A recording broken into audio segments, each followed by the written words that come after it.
Hi friends, welcome to Prerana and Sadhana class. ఈరోజు మనం క్లాస్లోకి వెళ్ళే ముందు ఒక చిన్న మాట ఫ్రెండ్స్. డిఎస్సి అనేది కేవలం నెల రోజులు మాత్రమే ఉంది. మీరు ప్రణాళికాబద్ధంగా చదివితే కానీ ఈ జాబ్ అనేది కొట్టడం చాలా కష్టతరమైనది. అయితే మీకు ఎన్ని కష్టాలు ఉన్నాయి వాటిని ఫస్ట్ పక్కకు పెట్టండి. కష్టం నుండే సుఖం అనేది వస్తుంది, సంతోషం అనేది వస్తుంది. కాబట్టి వాటన్నింటినీ, ఆ కష్టాలన్నింటినీ ఎదుర్కొని మీరు ముందుకు వెళ్తారు అని అనుకుంటూ, మనస్ఫూర్తిగా కోరుకుంటూ ఈ క్లాస్లోకి వెళ్తున్నాను. ఫస్ట్ ఆఫ్ ఆల్, మీరు ఎప్పుడైతే చదవద్దు, నాకు రాదు ఇది అనుకుంటారో ఆ టైంలో మీ ఆర్థిక పరిస్థితులు, మీరు ఎదుర్కొన్న అవమానాలు, వాటన్నింటినీ ఒక్కసారి తలుచుకోండి ఫ్రెండ్స్. ఆటోమేటిక్గా చదవాలనిపిస్తుంది.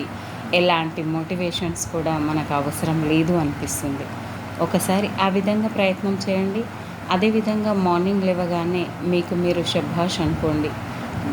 నాకంటే గొప్ప వాళ్ళు ఎవరు లేరు, నేను ఖచ్చితంగా ప్రయత్నిస్తాను అనే దృఢ సంకల్పంతో ముందుకు వెళ్తారని ఆశిస్తూ ఈరోజు నేను పిఐఈలో భాగంగా, పర్స్పెక్టివ్ ఇన్ ఎడ్యుకేషన్లో భాగంగా ఆధునిక యుగంలో విద్యా విధానం అయితే మనకు ముందుగా ఇచ్చింది ఏంటంటే ప్రాచీన యుగంలో విద్యా విధానం. దాంట్లో వేదకాల విద్య ఇచ్చారు.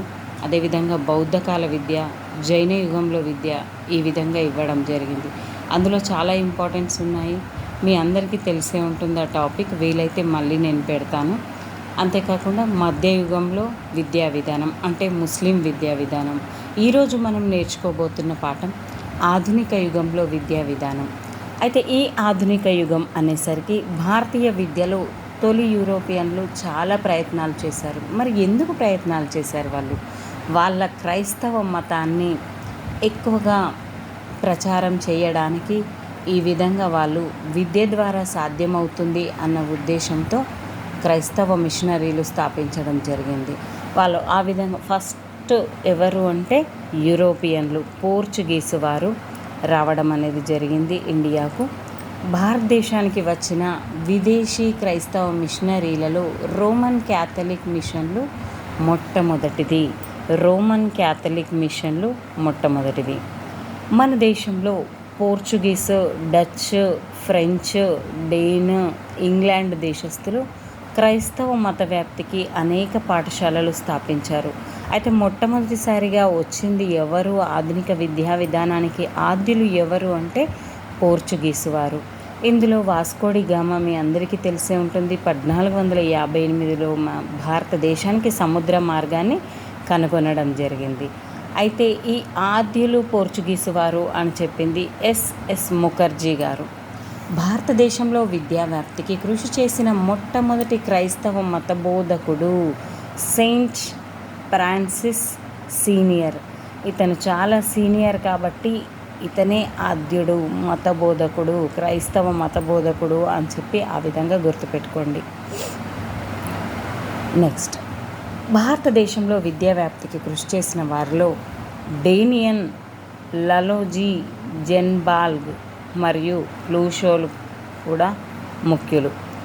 పైన పేర్కొన్న యూరోపియన్లు ఎవ్వరూ దీర్ఘకాలం భారతదేశంలో మనుగడ సాధించలేరు.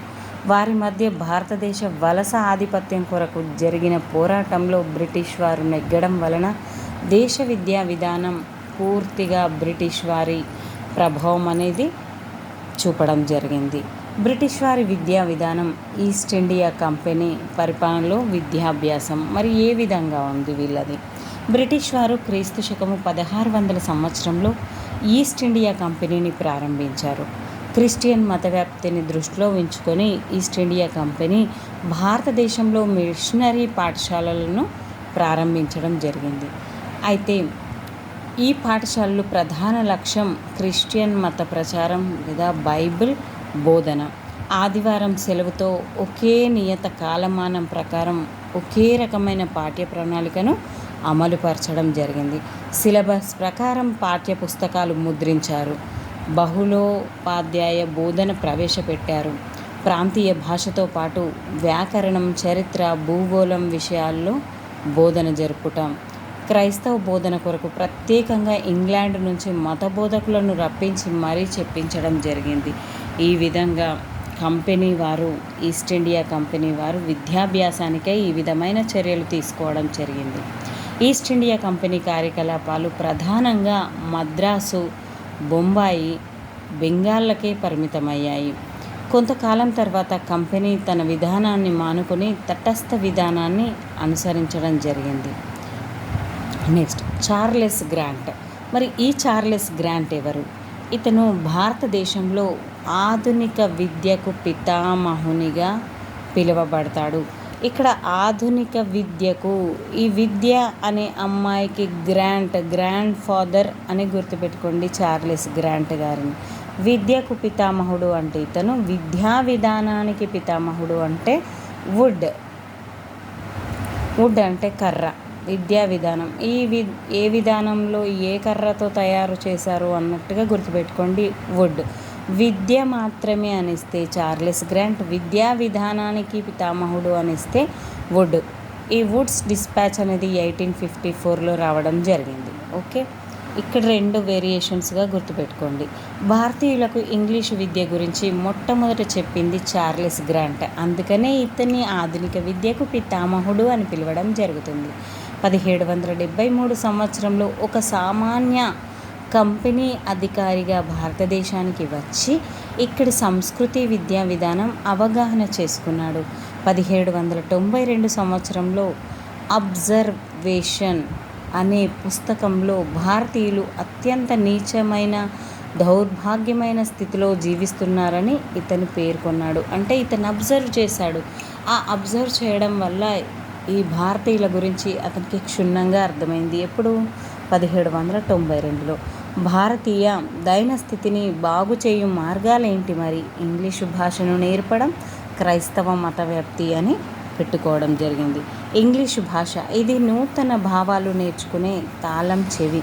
భారతదేశంలో ఇంగ్లీష్ బోధనా భాషగా ఉండాలని బ్రిటిష్ పార్లమెంట్లో విల్బర్ ఫోర్స్ అనే సభ్యుని ఒక తీర్మానాన్ని ప్రవేశపెట్టవలసిందిగా ఇతను కోరాడు. ఇతను అంటే ఎవరిక్కడ? చార్లెస్ గ్రాంట్ గారు. బ్రిటిష్ పార్లమెంటు ఈ తీర్మానం ఆమోదించకపోయినా ఆచరణలో కంపెనీ గ్రాంట్ సూచనలు అమలుపరిచింది. అయితే 1813లో వచ్చిన చార్లెస్ చట్టం, చార్లెస్ గ్రాంట్ వలన 1813లో చార్టర్ చట్టం అనేది రావడం జరిగింది. ఇది చార్లెస్ గ్రాంట్, ఇక్కడ చార్టర్ చట్టం.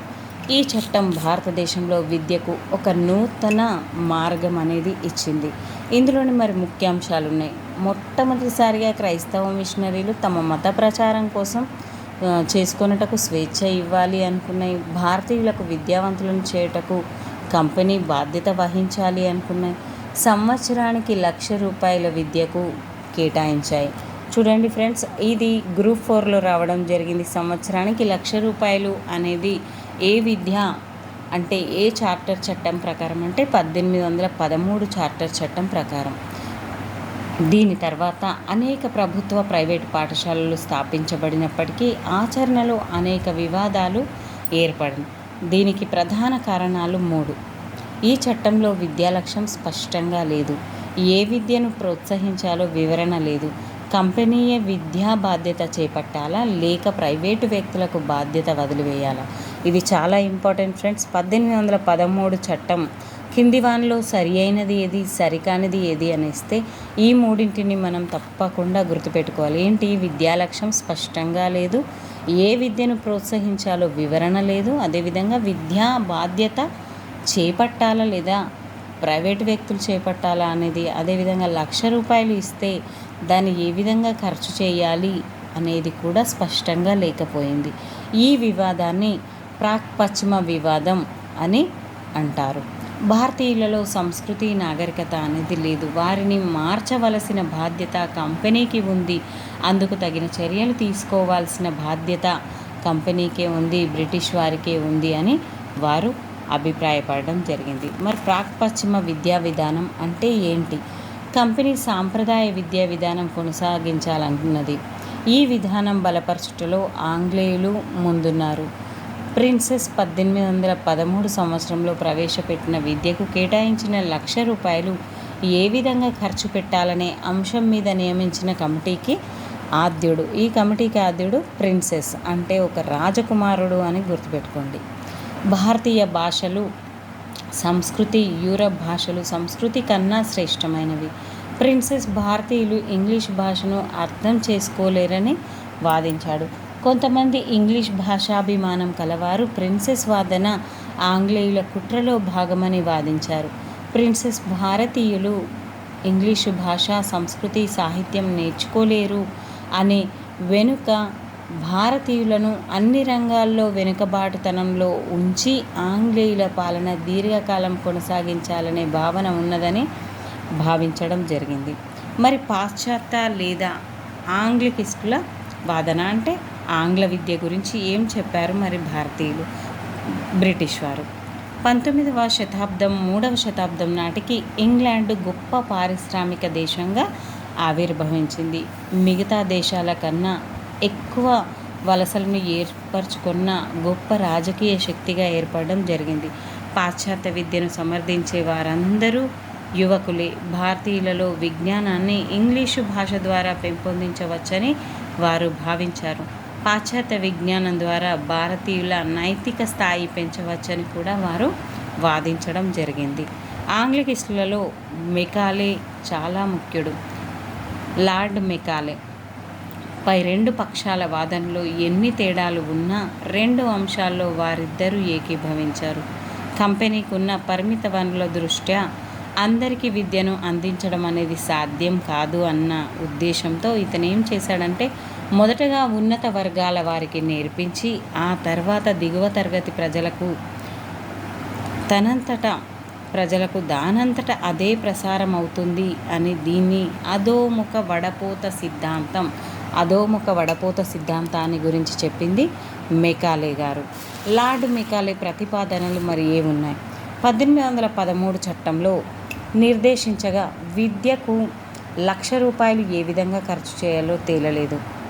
అప్పటి గవర్నర్ జనరల్ సలహా సంఘంలో న్యాయశాఖ మెంబర్గా భారతదేశానికి వచ్చిన లార్డ్ మెకాలేకు అప్పగించడం జరిగింది. 1835 ఫిబ్రవరి 8న భారతీయ విద్య మీద చేసిన ప్రతిపాదనలు. సాహిత్యం అనే పదానికి అర్థం 1813 చార్టర్ చట్టంలో 43వ నిబంధనలో పేర్కొన్న సాహిత్యం అనే పదానికి ఇంగ్లీషు సాహిత్యం అనే అర్థం తీసుకున్నారు. చూడండి, సాహిత్యం అంటే కేవలం ఇంగ్లీషు సాహిత్యం అని వీరు భావించడం జరిగింది. భారతీయ పండితుడు అంటే ఎవరు? 1813 చట్టంలో పేర్కొన్న భారతీయ పండితుడు అనే పదానికి అర్థం లాక్ తత్వశాస్త్రం, మిల్టన్ కవిత్వం తెలిసిన వాడే భారతీయ పండితుడు అని చెప్పడం జరిగింది. నూతన వర్గాన్ని తయారు చేయడం, కంపెనీకి అది పరిపాలించే కోట్లాది భారతీయులకు మధ్య దుబాసీలుగా వ్యవహరించడానికి అల్పసంఖ్యాక భారతీయ వర్గం అవసరం. వారు శారీరకంగా మానసికంగా భారతీయులుగాను ఉండాలి. గుమాస్తా వర్గాన్ని తయారు చేయడమే భారతదేశంలో విద్యా లక్ష్యంగా ఉండాలి. ఇంగ్లీషు విద్య నవీన విజ్ఞానానికి తాళం చెవి వంటివి అని భావించడం జరిగింది. ఇంగ్లీషు దేశాన్ని పునరుద్ధరించడంలో లాటిన్ గ్రీకు భాషలు ఏ విధంగా సహాయపడ్డాయో భారతదేశానికి ఇంగ్లీషు భాష అలా సహాయపడింది అని వారు వాదించడం జరిగింది. విజ్ఞాన శాస్త్రాలను భారతీయ భాషలో బోధించలేము. భారతీయులు ఇంగ్లీష్ భాష నేర్చుకున్నటకు ఆసక్తి చూపిస్తున్నారు.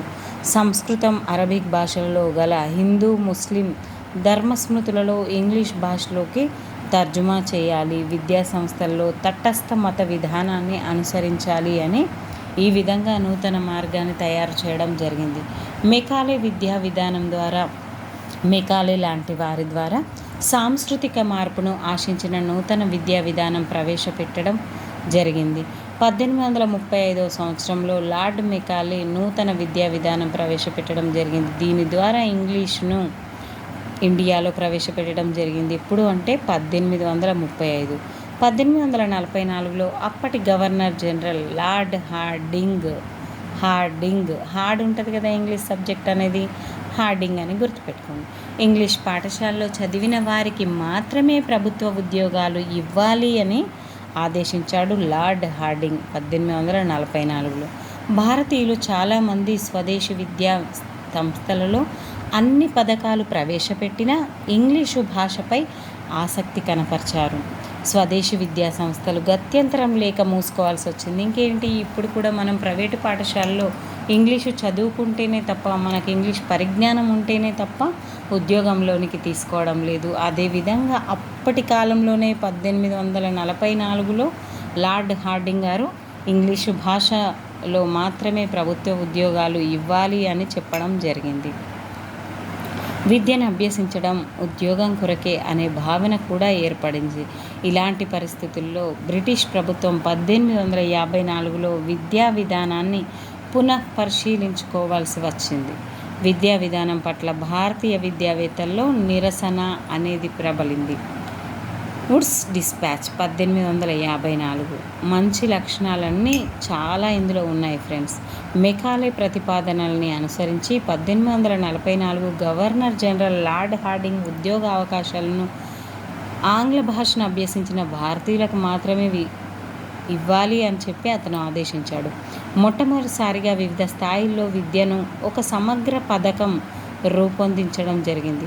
వుడ్స్ నివేదిక 1854 తర్వాత మార్పులు చేర్పులు వచ్చి విద్యా విధానానికి పునఃపరిశీలన చేయాల్సిన అవసరం ఏర్పడడంతో ఈస్ట్ ఇండియా కంపెనీ డైరెక్టర్లు బోర్డు అధ్యక్షులైన చార్లెస్ వుడ్ను మార్గదర్శక సూత్రాలను సూచించాల్సిందిగా కోరడం జరిగింది. పర్యవసానంగా వుడ్ తన నివేదికను సమర్పించాడు. మరి వుడ్ డిస్పాచ్లో ఇలాంటి ముఖ్యాంశాలు ఉన్నాయి, వాటి ఫలితాలు ఏంటి? మరి భారతీయ విద్యా వ్యాప్తికి బ్రిటిష్ ప్రభుత్వం బాధ్యత వహించాలి.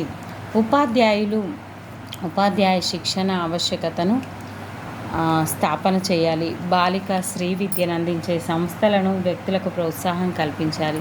ప్రతి రాష్ట్రంలో తగిన సమర్థవంతమైన సిబ్బందితో విద్యా అవకాశాలు ఏర్పాటు చేసి ప్రజా విద్యా నిర్దేశానికి నియమించారు.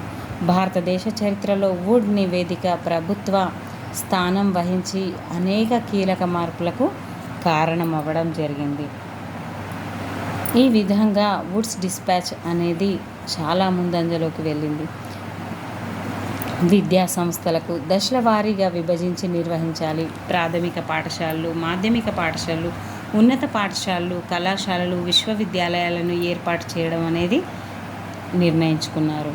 విద్యా సంస్థల్లో తటస్థ మత విధానాన్ని అనుసరించాలి. బాలికలకు వృత్తి విద్యను ప్రోత్సహించాలి అని ఈ విధంగా చెప్పడం జరిగింది.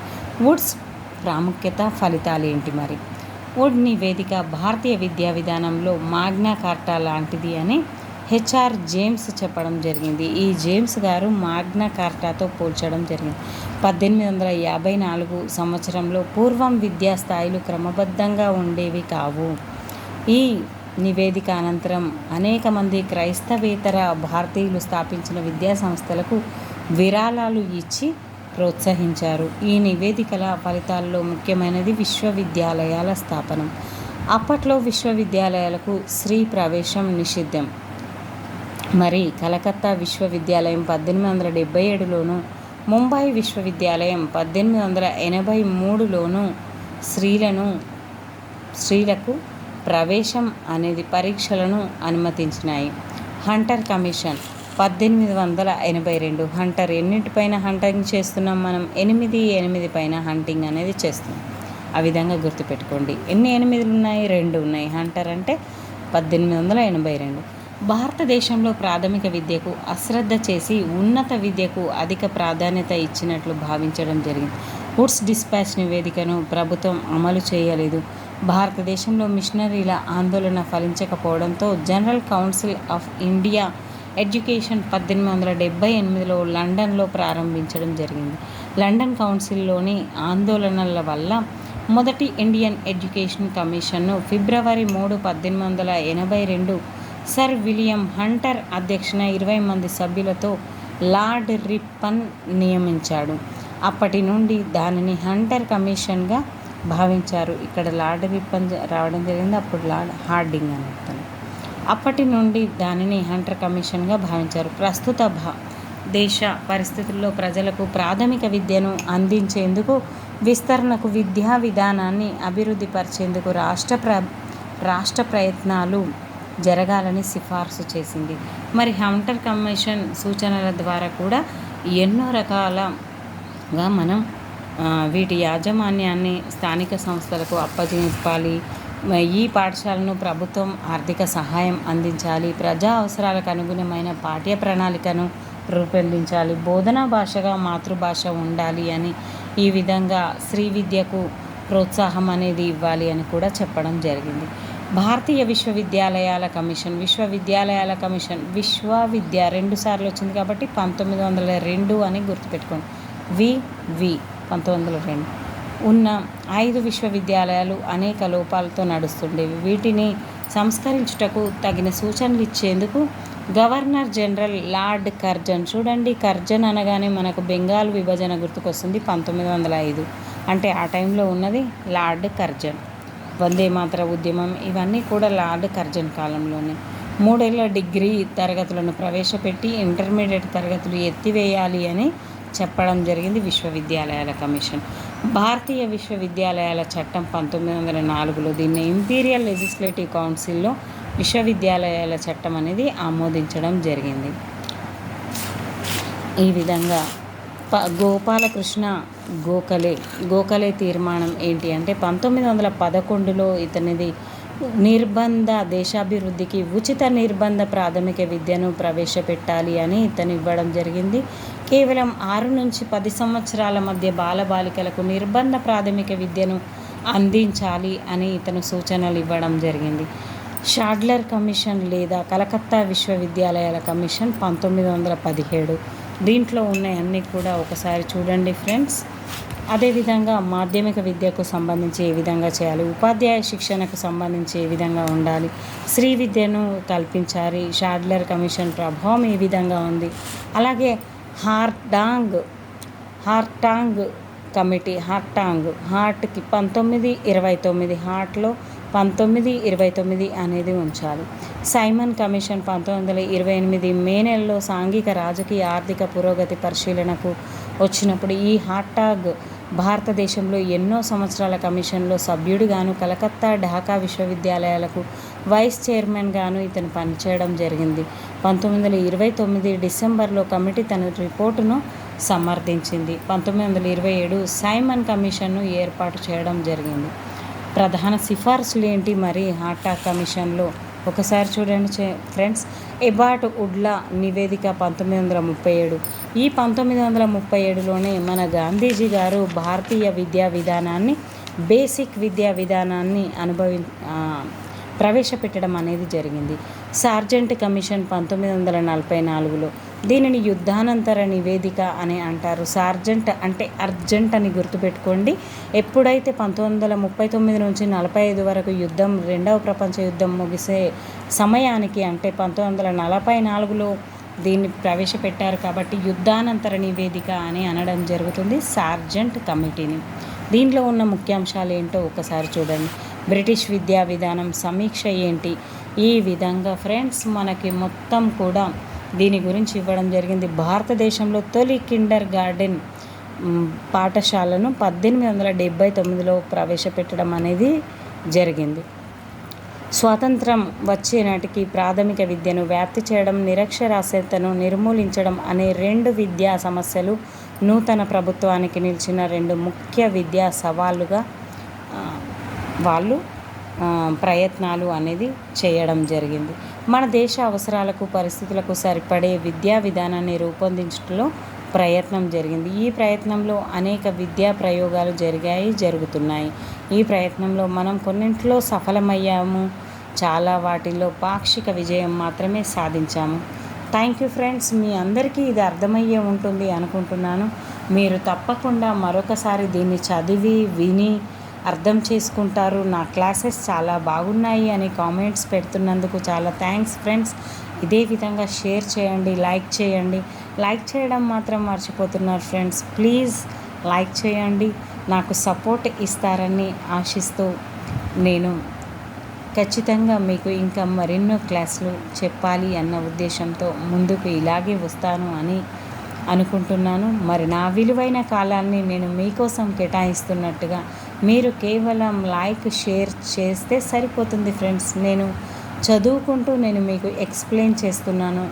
నాకు కూడా కొంతవరకు న్యాయం చేస్తారని ఆశిస్తూ ఇంతటితో నా చిన్ని క్లాస్ని ముగించుకుంటున్నాను. Thank you friends. Thank you everyone.